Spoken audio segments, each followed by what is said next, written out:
Today, we're going to be talking about books we want to read before we die. Technically, it's books we want to read before the end of 2024, but that's also before we die, hopefully. So, I'm your host, Tony, on the Life on Books podcast. With me, as always, is Andy, a.k.a. Metafictional Meathead. He is fatigued and a little sore from his extreme hugging tournament yesterday. I posted a story of Andy competing in a jiu-jitsu tournament yesterday and got quite a few comments. Some people thought it was very cool. Some people said they'd never seen or heard of such a thing before. And some people said jiu-jitsu and books are a great combination, so we should talk about them more. Yeah, someone asked me as well if we could talk more about jiu-jitsu on the pod. Sure, yeah. We'll make it work. But no, we're talking about 5 books each that, that's what we did, right? 5? Yeah. That we want to read before the end of 2024. Got 6, 7? Well, 3 of them are the same book, so we'll talk about that when we get to it. But both you and I are mood readers, so sometimes our reading journey is pretty strange, and the best laid plans go to waste. I don't know, that's some saying about that. But I don't think any of these books are 2024 releases. Neither of us read a lot of new releases, but these are just books that we kind of, for one reason or another, have on our radar to try to get to soon. And as always, we'll start with our reading update. And please feel free to share your reading update in the comments. What are you reading right now? Mine will be fairly quick, so why don't you kick things off? Yeah, so I've been still chipping away at Against the Day. Mm-hmm. I'm a little over 400 pages in right now. I've heard that said that it's Thomas Pynchon's most accessible novel. How do you feel about that statement? I would not agree that it's the most accessible. I still think that's probably going to be Inherent Vice or Bleeding Edge compared to his other like big novels like Gravity's Rainbow or Mason and Dixon. I do think it's more accessible. Mm-hmm. Yeah, I would say it's one of his more accessible works. I would not agree that it's his most accessible. There have been a couple passages and or chapters that I've read in the last week or so that, you know, it could be the text itself. It could be I've just been tired when I've read. It could be a combination of things that have been a little bit more challenging that I've kind of had to go back and like reread or rely on some of the online guides I've found just to kind of verify what I was reading. Yep. But yeah, I've been really enjoying it. And I've been reading Lonesome Dove for the book club. I just finished the final chapter for our week 1 plans this morning. How many pages in is that? About 170? Yeah, 175 pages. And I'm really enjoying that so far. I know we had kind of been messaging about it. There have been a couple moments, you know, we've talked before about books that we kind of feel like are more like TV in book form.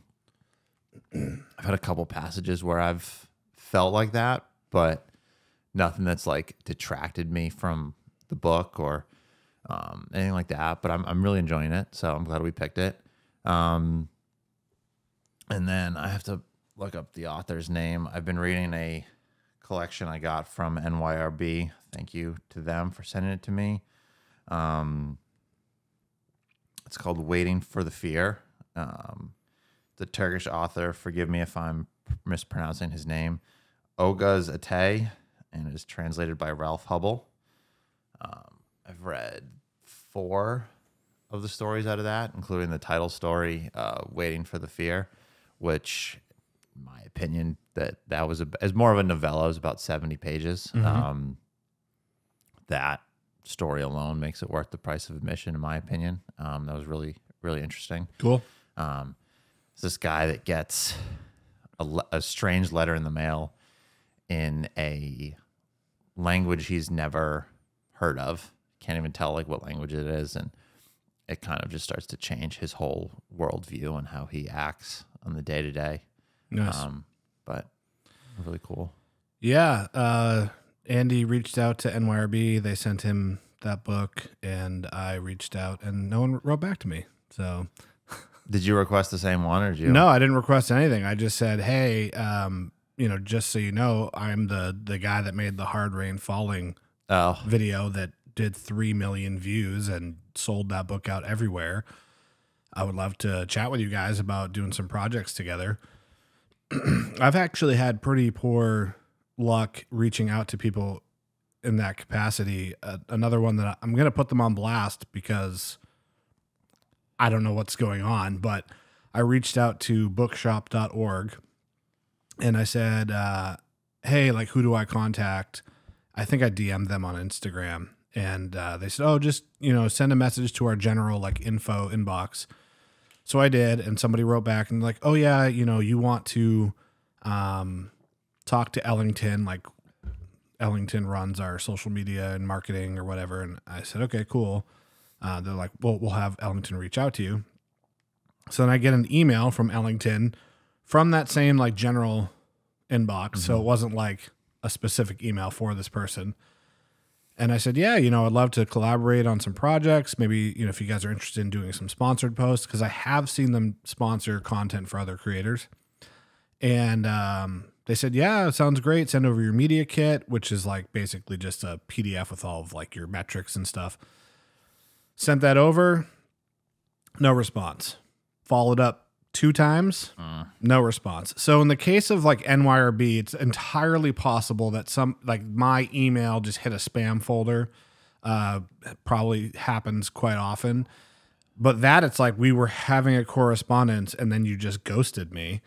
And what's funny is they tend to post a lot of like jabs at Amazon, especially on threads. And so they'll say something like, buy from us, which supports indie bookstores, and stop like lining the pockets of billionaires, or something to that effect. I'm probably butchering it, but I've even gotten to the point now where I'll leave like a snarky reply and be like, if only there was somebody who was really good at promoting brands and wanted to help you on that mission, and like a little emoji with the sunglasses. No response. I'm just, okay, I guess I'll go fuck myself. Like, so it's a little frustrating because, these businesses, their whole business is built on the idea of like, we're the good guy. We're the ones promoting indie bookstores, and and it's like, well, that's what I want to do too, guys. Yeah. Like, but I digress. Good for Andy getting some free books from NYRB. I'm not bitter at all. My reading update's very quick. Lonesome Dove, Infinite Jest. Nothing quick about either of those books, but I'm not gonna go too in depth because there's so much we could talk about with Infinite Jest. We talked about it quite a bit on the last podcast when I revealed that I was reading it, and eventually, hopefully before the end of the year, we can do an episode on it. Yeah, I think we should, and it'll be a great book for us to talk about at length. How far into it are you? I'm about 400 pages. What's so difficult about that book is you will read and read and read and read and read, and you're like, I feel like I'm not making any progress as far as the page count. Yeah. Know? Have you run into any of the like I know last week you talked about the you got to the footnote where it's like his filmography. Yeah. Have you gotten any of the like long footnotes where it's like actual substance where you're reading it, like the footnote goes on for a few pages? Yes. It all kind of blurs together for me, so it's hard to say like what that was. Because sometimes you will be, and I'm doing both the audiobook and the physical book, so I will alternate back and forth. So for example, when I was driving to the competition that you did yesterday, that was about an hour ride for me. And so I listened to the audiobook on the ride. And so sometimes with that, like, you get so engrossed in what's happening, you forget that it's an endnote that's being narrated. Yeah.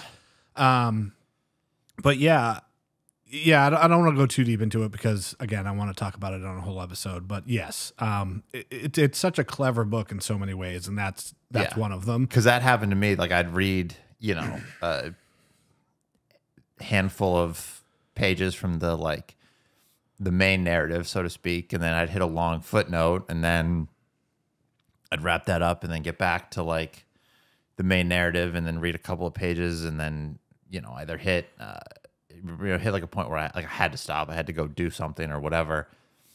And, maybe if you factor in the end note, it was like 20, 30 pages. Right.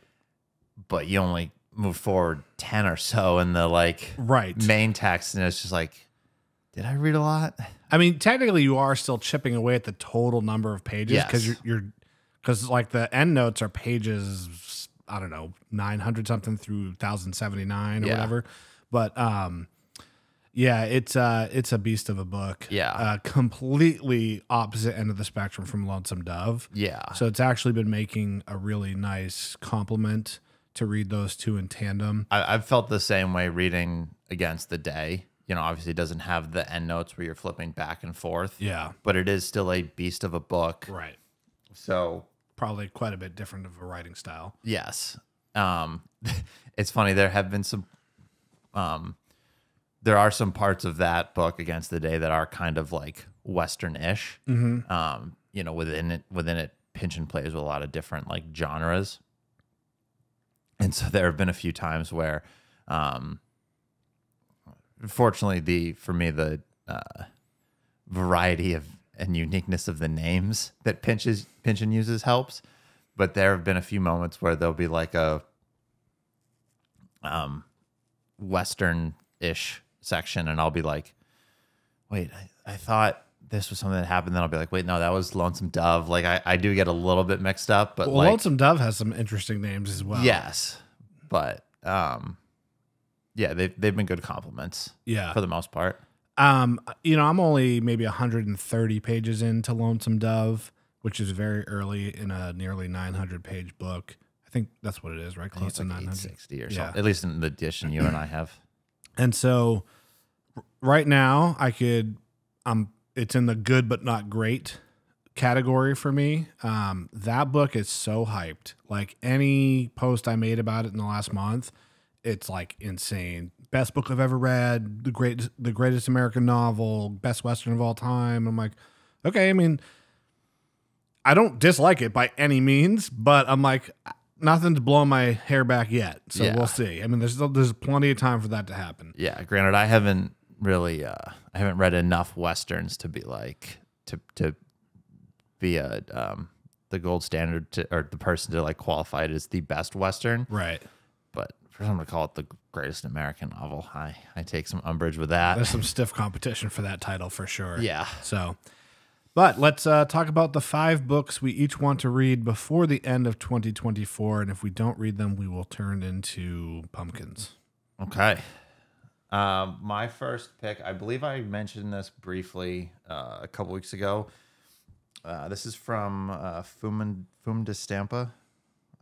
That's the author's name? That is the publisher. Oh. I was like, what? I have a bookmark in there. Hell yeah. So this is Wild Horses by Jordi Cussa, translated by Tiago Miller. This is was originally written in Catalan. Oh. It is about the heroin pandemic that swept through Catalonia in the 80s and 90s. Oh, wow. I've heard good things about it from a few people. It doesn't seem like it's one that's been like widely read. They are kind of a smaller press. I would say so, yeah. Yeah. But I've kind of had it. I keep a stack of books on my desk next to my reading chair that I'm going to read these next, and the pile just grows and grows. Excuse me. But when I was making my list this morning or yesterday, what really sold me and what made me want to put this in my pile today was this excerpt on the back, which I will read. It was a kind of excruciating, absurd wheel. We stifled the monkey on our back with 8 days abstinence, 20 pills, and a Herculean effort, stayed on the straight and narrow for a few weekends, but then, with one excuse or another, whether it was owing to my impotence or her depression, we were back to the beginning. Just a few weeks later, we'd find ourselves on the edge of or within daily use once more. And so we'd go searching for the help of 20 pills and another dose of Herculean willpower. Big wheel keeps on turning. Sounds cool. Yeah. I'm into it. It sounds really interesting, and I am excited to check it out. When was it published? Do you know? Or when was it written, I guess? It was originally published in 2000, and then the translation was published in 22. Cool. My first pick is also a work in translation. It is At Night He Lifts Weights by Kang Young-Sook, and it is translated by Janet Hong, and this is from our friends over at Transit Books.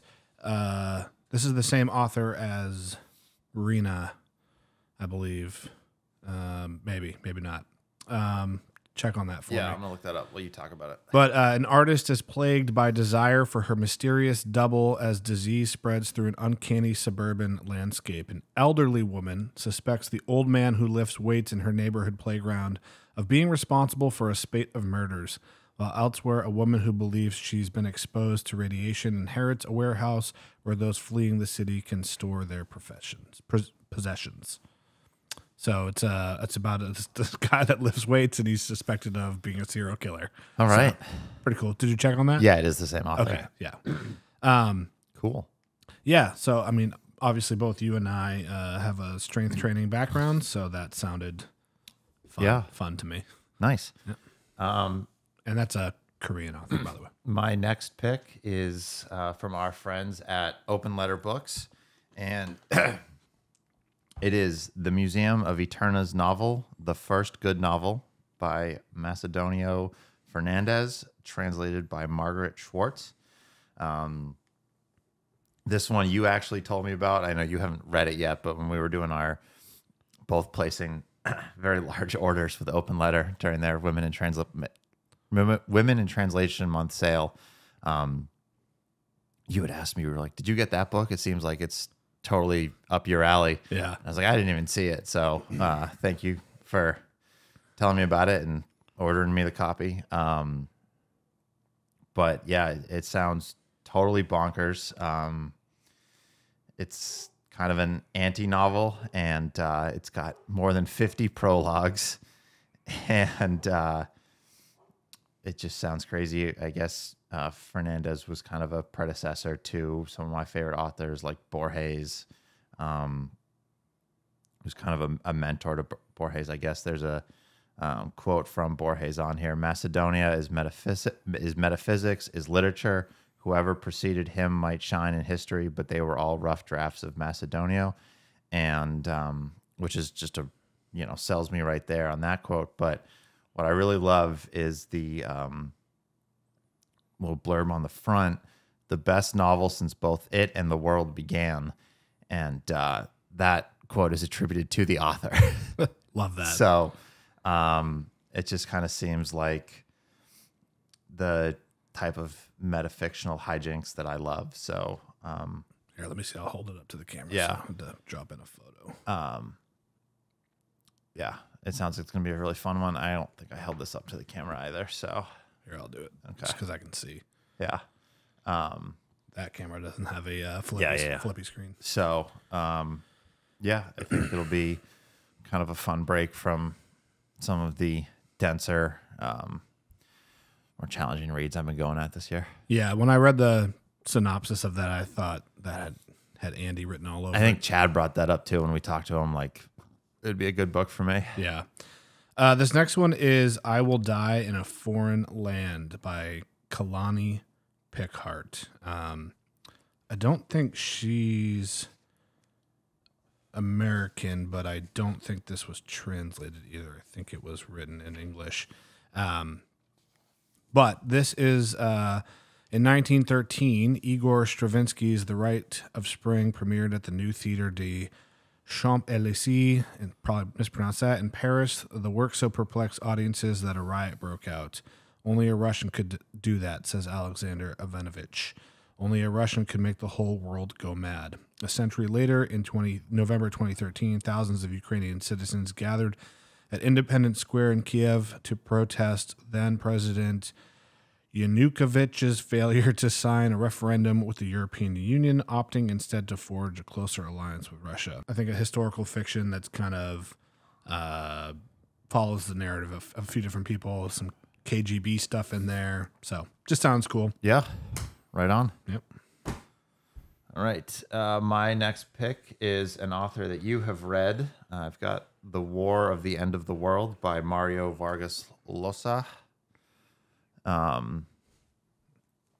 which I had already had a couple of his books. And then after you read Death in the Andes and loved it, I went out and got a couple more. This was one of them. Yep.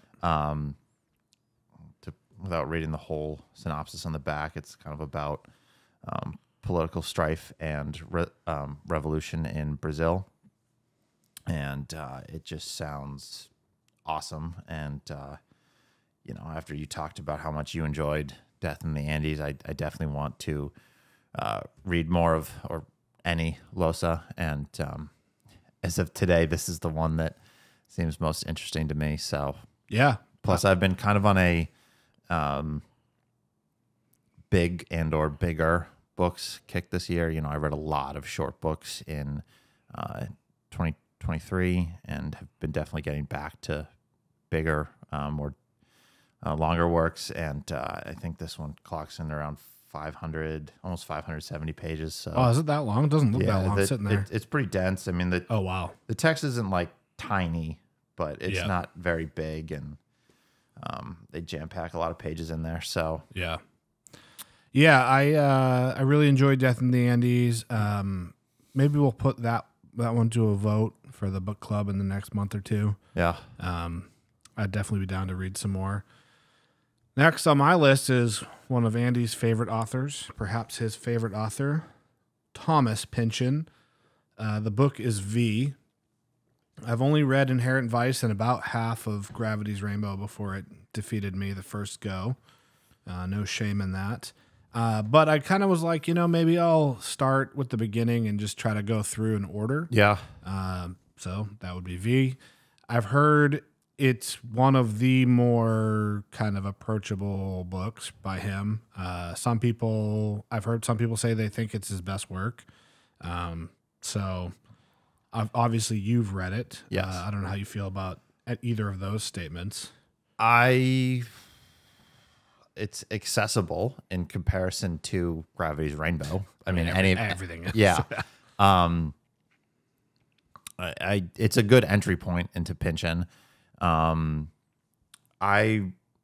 wouldn't agree that it's his best book. I did really enjoy it. One of the things that we were talking about with Seth when we were talking about postmodernism is a lot of the authors that get attached to that type of literature, or characteristics, I should say, they get attached to that type of literature is that, the novels don't always have like a neat and tidy ending because the world almost never has a neat and tidy ending. And, you don't get the loose ends tied up. You don't get the narratives with a nice little bow and this is how it ended and everyone lived happily ever after or whatever.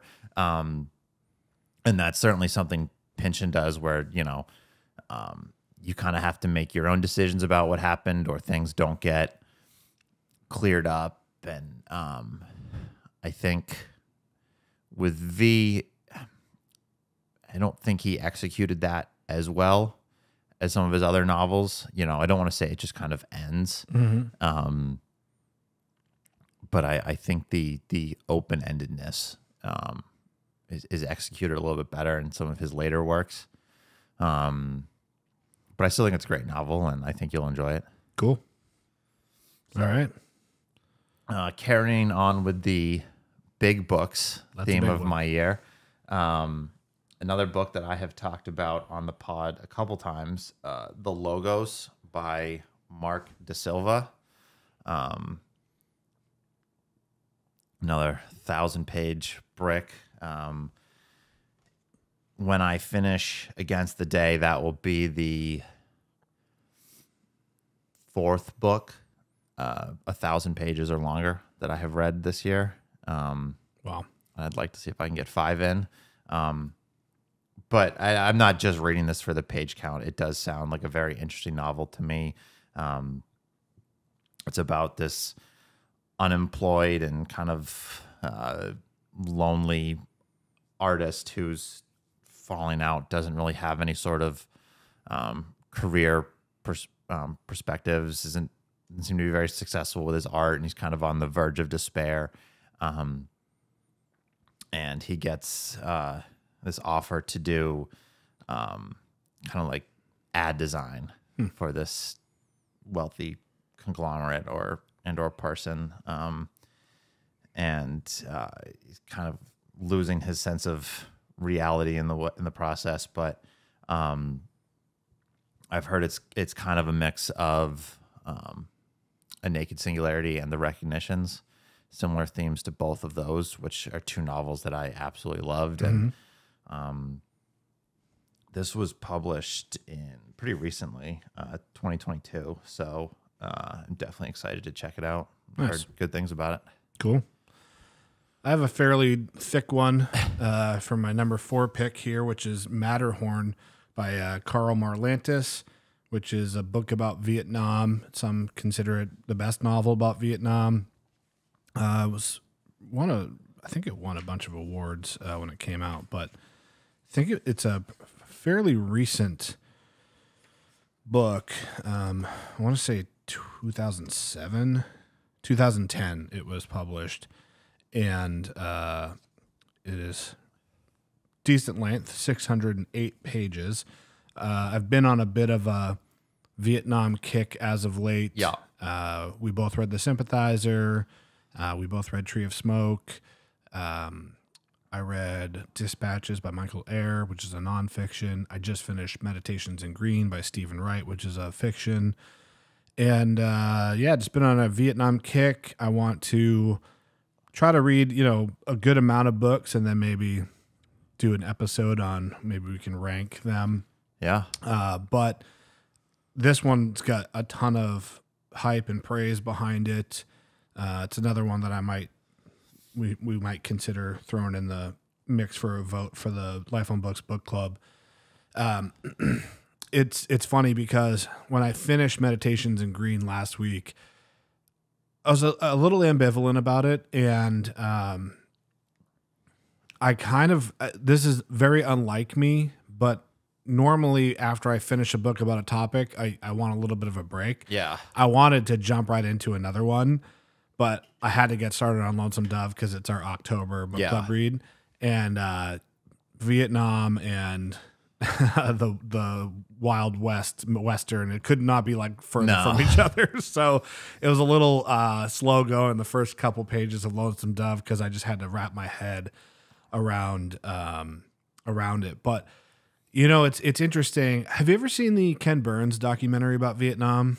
I've seen parts of it. I haven't seen the whole thing. It's worth a watch. I mean, it's incredibly long. It's 10 one-hour episodes, and it's a documentary, but incredibly well done. Ken's from New Hampshire, so he's definitely on my dream podcast guest list. So Ken, or if anybody who knows Ken Burns is listening to this, put me in touch. Would love to talk books about that guy because I'm sure he's incredibly well read and probably is a pretty interesting guy to talk to in general. But that documentary, I felt was like the most in line with a lot of the books I've read about Vietnam. And most of the books I've read about Vietnam do not paint the conflict itself or America in a very favorable light. And so I was in the mood to read another Vietnam book, but I was like, I just don't have the time right now. It's like, well, maybe see if there's any other like good documentaries. And so there's a documentary on Prime that is called Vietnam in HD. It was recently made, and they recently kind of just like did a big search. Does anybody have any personal films or media of any kind about Vietnam? And so they curated all this stuff to make this new documentary. And unfortunately, it's kind of like your classic like propaganda piece. And so they're talking about, and I think I might have mentioned this to you before, but they're talking about the first battle where American troops were like boots on the ground pursuing the enemy, right?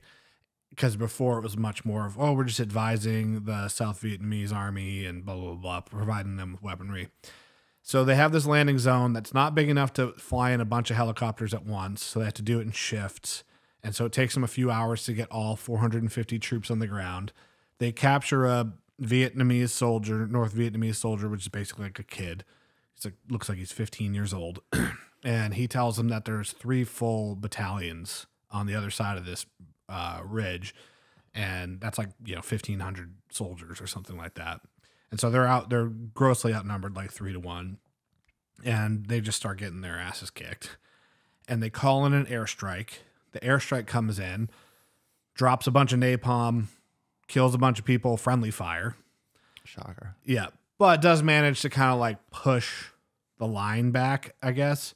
And the documentary's like, another victory for the American military, showing that they can persevere through anything. It's like, well, you guys went in there with 450 people. You had 250 casualties. Some of them were friendly fire. That's not a victory. Like, I'm sorry, but it's a Pyrrhic victory at best. Yeah. And then they're interviewing this guy who I think was a pilot, a fighter pilot. And he was talking about wanting to join. And his dad's like, I don't want you to join the military. And he's like, well, you and my older brother served. And he's like, yeah, but when we went over to Germany where they were putting people in the ovens and killing them. Like, you're going to go over there and fight a farmer who just wants you to get the hell out of his country. And I was like, wow, you know what? Like, good for that dude. Yeah. For in 1966 having like that clear of, that dude was spot on. Like, his guy's dad was spot on. And so good for someone that had served, because there were, obviously there were a lot of protests at the time about whether we should or should not have been in Vietnam. But those were mostly like college kids, right? Or, young people or soldiers that had come back from Vietnam, and seen what was going on. But I don't want to say I wouldn't expect, but like a soldier who served in World War II, whose older son served in World War II, not someone who I guess would expect right away to be like, to recognize what was going on. Right. It's funny you mentioned that, because in the intro to every episode of this documentary, because I think it's like 4 or 5 episodes, there's actually a clip of protesters. And there's a retired serviceman who's like, what have you ever done in your life? I've been defending our freedom. I went to Germany, blah, blah, blah. And I think like that's the amazing thing about America's propaganda, is like, we've convinced people that going to Vietnam, which is a country that most people probably couldn't even pick out on a map, and killing the citizens of that nation is somehow defending the freedom of America. Because they have a different economic model. Right. So, we could talk about that all day, but so, I'm really jonesing for, some more realistic Vietnam media after watching 1 or 2 episodes of that documentary. I had to shut it off. So definitely looking this is like, if everything on the list is like a hopeful, this is probably a definite for me before the end of the year. Gotcha. Yeah. So one left for you. Yeah. I have got another one from our friends at Open Letter Books. This is The Invented Part by Rodrigo Frazan, translated by Will Vanderheiden. Another one's been making the rounds on Instagram recently. It's not a new release. It was originally published in 2014, and then the translation was published in 2017. But it's an aging writer disillusioned with the state of literary culture attempts to disappear in the most cosmically dramatic manner, traveling to the Hadron Collider, merging with the God particle, and transforming into the omnipresent deity, a meta writer capable of rewriting reality. Wow. Like I said, it's been making the rounds on Instagram lately. Seen a lot of people that I follow and whose opinions I trust have been reading it and talking about it. And it just sounds like something that's right up my alley. I've heard nothing but good things. And keeping with the kind of theme of translated works that I've been trying to get at this year. So it sounds like it'll be a good one. Sounds like it'll be a fun one as well, not just like a super weird, heady novel. Which I mean, it sounds like it's going to be all of those things, but not weird and heady for the sake of weirdness and headiness. So yeah, I'm definitely excited to check it out, and I think similar to what you were saying about Matterhorn. That one is probably more of a definite, probably with like Museum and Wild Horses, like those are shorter. I will probably be able to make room to get those in. Who knows with the Logos and the Llosa, they're a little bit on the longer side, but yeah. I've had my eye on the invented part pretty much all year, so I definitely want to get that one in. Yeah. That's a book that I have a copy of. It was sent to me. Is interesting to me. I gave you the copy. Did you? Yes. Oh, well, they sent you two, right? I already had a copy. Oh, okay. And Gotcha. then Gotcha. Chad sent me one, so I gave you one of mine. It's hard to keep all the books straight that show up at my home, as you can see. And this is like, there's a bunch in the back of my car right now for me to do various things with. Yeah, that's definitely a book that's interesting to me, but I will let you probably do it first and give me feedback. Because, I mean, you have a pretty good handle on if I would enjoy something or not, I feel like. Yeah. And vice versa, so. Yeah, I have heard it's one of those books where there's not like a super straightforward narrative, which I think has become less of a detractor for you. Yeah, I don't know that that was ever... You know what it is for me? I really was thinking about this a lot lately because I'm working on this video of like how to become a reader if you have a short attention span or if you struggle with ADHD and focus. The way a book is organized is I think makes a big difference. So for me, I've never needed necessarily a straightforward narrative, but I do struggle with books that have extremely long chapters or like there's only one sentence in this whole 1,000-page book. It's like I just know that my brain is gonna struggle with that. So yeah, but yeah, I will be sure to let you know how I feel about it. Yeah, cool. All right, so my final pick. There's 3 books here. They're all the same book but different editions, and it is The Tunnel by William H. Gass. I have the Dalkey newer edition here. This black cover with the red text and the kind of line drawing of the tunnel on it. I have the original Dalkey paperback, which is this green cover with the light at the end of the tunnel. And I have the original printing, which is Alfred A. Knopf, hardback with the deckled edges, which I love. This is a first edition, second printing. And I also have the paperback version of this cover design, which is upstairs. So, I mean, I hope you like it. There's a chance that I won't, of course. Any book that you read, I think you will. I think I will, but of course, there's a chance that I won't. Assuming that I can finish Gravity Rainbow, Infinite Jest before the end of October, I will start this in November. So here's how I came to own 4 different copies of this book. We read Omen Setter's Luck as part of the Life on Books book club. I loved it. And I went down this little bit of a rabbit hole, just reading interviews with Gass and watching video interviews on YouTube with William Gass. And I just thought he was such a cool, interesting guy. And I found that when I do that, it definitely heightens my interest in reading the works of an author. So if you are kind of like wanting to read some books that are maybe outside of your normal reading, but you're like nervous about it, or you don't really necessarily get the appeal of the book, you're like, people would just think like an Infinite Jest is a great example where a lot of people love that book and a lot of people are confused as to why people love that book.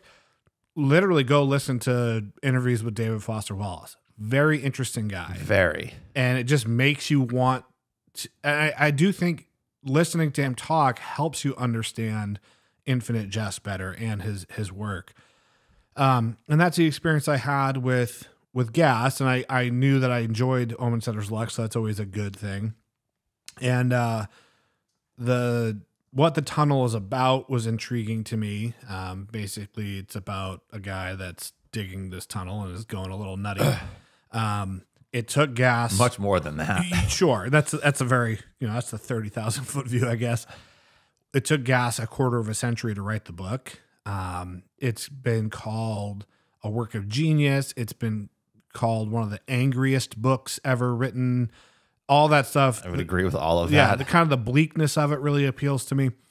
So this book went out of print, and as it does now happen with social media, sometimes books get a little bump in popularity for whatever reason, and it seems like the last year, the tunnel hit a little bit of that kind of, I think a few people online talked about it, and suddenly it became hard to find used copies. And most of the pricing online for books is done somewhat algorithmically. I'm sure a lot of people, a lot of booksellers price their stuff based on what you could get it for on an Amazon or something like that. And so when you go to eBay, the book it's hard to find copies for less than $100. So I had found a decent copy, seemingly decent copy for $60. It's the paperback with the original cover design. It came, and it was that was like the least out of all the editions. That was the one I wanted the least. It came, and it's in completely fine condition. It just is not like pristine. You know what I mean? Yeah. No, all of those ones you have stacked next to you are in better shape than that one. Yes. And so I was like, okay, well, that kind of sucks. But I have a copy of the book, so whatever. And then a week or two later, a used copy that was in like new condition popped up for $18 from World of Books. I snatched it immediately, and I was like, well, I'll just return the other one. And I missed the return window because the shipping was taking so long, and I kept checking the tracking, and it said a label had been created. It's waiting to be picked up by USPS. So I reached out to the seller, which was World of Books, and I said, hey, what's the deal? And they're like, don't worry. This happens all the time. The tracking sometimes just doesn't get updated, whatever, but it left our facility. It's on the way to you. They said, if it doesn't get to you in 16 days, kind of random, let us know. So like 20 days go by, check the tracking, no update, reach out. And what's the deal? Yeah, it's lost in the mail. Great. They're like, oh, we don't have another copy to send you. Can we replace it with something else? Like, no, I want an $18 pristine copy of the tunnel, So kind of bummed. And then for whatever reason, I just kept looking. And then this copy popped up, which is the one that I wanted the most. I think it's the best cover. I think the red armband, the hardcover is great, but I think the black and red Dalkey edition is the best. Yeah, I think this is the coolest one. So this one popped up for maybe $35. Snag that. And then this one popped up also for right around like $25 or $30. And this is definitely like a case of like somebody putting it online and not really knowing what they can get for it. And this one had not arrived yet. So I was like, I'm just going to buy this because it's entirely possible that what happened with the $18 one, it gets lost in the mail, can happen with this one. So I ordered this one. And then, I don't know why, again, just out of curiosity's sake, like continuing to look at eBay and stuff, then this one popped up for about $30. And this is probably the most valuable. Yeah. The original first edition. I know it's a second print run, but still. And this one is in excellent condition. And at that point, I thought to myself, well, I already have all three other editions. Why not just have them all? Why not? So that is how I came to own 4 copies of The Tunnel by William I H. thought one of Gass. those 2 Dalkies was the one that you spent $18 that it finally shipped and showed up. No. Oh. However, I will say there is a possibility that that one will still arrive because World of Books was doing a sale on their website a few months ago. And I ordered a few books, one of them being Butcher's Crossing. And I got a shipment from them, and it had all of the books in the order except for Butcher's Crossing. And so I emailed them. This was before the tunnel thing started happening. I emailed them. I said, hey, I don't know if you guys normally like sometimes ship in separate shipments, but this book was missing. And they said, yeah, sometimes we do, you know, it might be in a different warehouse or blah, blah, blah, blah, whatever. I don't know exactly what their business model is. I think they're like, they're kind of like a marketplace, but they also have their own inventory. Yeah. So anyway, they said, yeah, it could still be on its way. If it doesn't come, you know, in the next couple of weeks, let us know. It's okay. So a few weeks go by, it doesn't come. I let them know. So, all right, no problem. We'll send you another copy. Literally a week later, I get the replacement copy. The original Butcher's Crossing just showed up in my mailbox this week, and it's been at least 2 months. So there is a possibility that I do have a 5th copy of The Tunnel that will be arriving. Our friend Jack's Paperbacks is I think going to buy the Red Armband paperback copy off of me. Yeah. And I'm going to sell it to him for cheaper than what I paid for it just because of whatever. It's whatever. But shipping to Canada is a little pricey, so I want to kind of offset that for him. But these are the 3. I'll actually probably hold on to these 3. Yeah.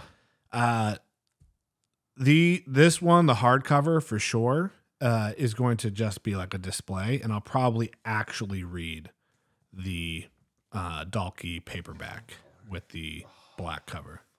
What? It's got the flags and stuff are in color. Oh, nice. Which is not in any of those paperbacks. Yeah. I mean, that copy is like pristine. I mean, all told, I've spent over probably close to $150 on all these things so far, but I actually need to email World of Books back and say what to do. I'll just probably have them refund me for the one that didn't show up, but yeah, it's in great condition. Is in great shape. Yeah. Yeah, and that's why I don't want to actually read it. Yeah. I just want it to be on my shelf. And there was a first edition, first printing signed by Gass on eBay for $450, and I contemplated it. You should probably read the book first before you do that. That's a lot of money. I mean, it's a lot of money, but that book will probably only continue to increase in value. You know what I mean? So anyway, so that's my 5th book on the list today. Yeah. So if you've been listening to the show and you enjoy it, just a reminder, we do have a Patreon page. That probably is the best way to support the show. We have a $3 tier for those who maybe just want to support what we do, but don't have the time to engage with extra content. So that's literally just a donation tier. It sounds insane, but we have a bunch of people signed up for it. So thank you for the support. We have a $5 tier, which is the book club. So you get to participate in the book club discussion. You get to vote on the books that we read for the book club. We do have some extra bonus stuff for the club as well. And then we have a $7 tier, which is the top, where I'm posting a bunch of additional content, articles, collections of themed type media. So right now we have a fairly deep dive on postmodern literature, which I'm going to continue to add to. Very shortly, I'll be doing a whole one on Vietnam. So it's really great. We have 50 people in there now, which is cool. Offsets the costs of producing this podcast, which is nice. To at least break even on it is good. And so yeah, if you are interested in joining a really awesome community, we've got a great the group chat going on there is great. Yeah, interesting mix of readers, and everyone's a lot of fun to chat with. Speaking of which, I want to start doing, I meant to mention this before we hit record. I want to start doing a little bit of like additional content at the end of the pod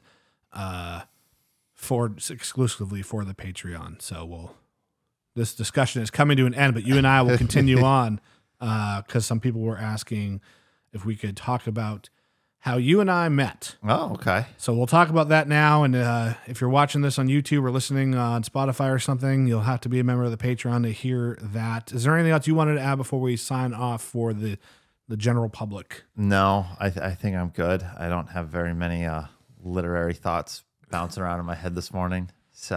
So yeah, let us know which books you are most looking forward to read before the end of 2024. If there's any new releases that are due out this last quarter of the year, let us know, because I would like to sneak in maybe one or two modern releases. So I'm going to actually add to that. One book that I thought about putting in my stack today for no real reason in particular, decided against it. It is Lesser Ruins by Mark Haber. I don't believe it's out yet. I think it's soon. If it's not out yet, it will be published in the next week or so by Coffee House Press. I've read a couple of Haber's books. I have a copy of The Ark I would very much like to get to soon. He's a really interesting author.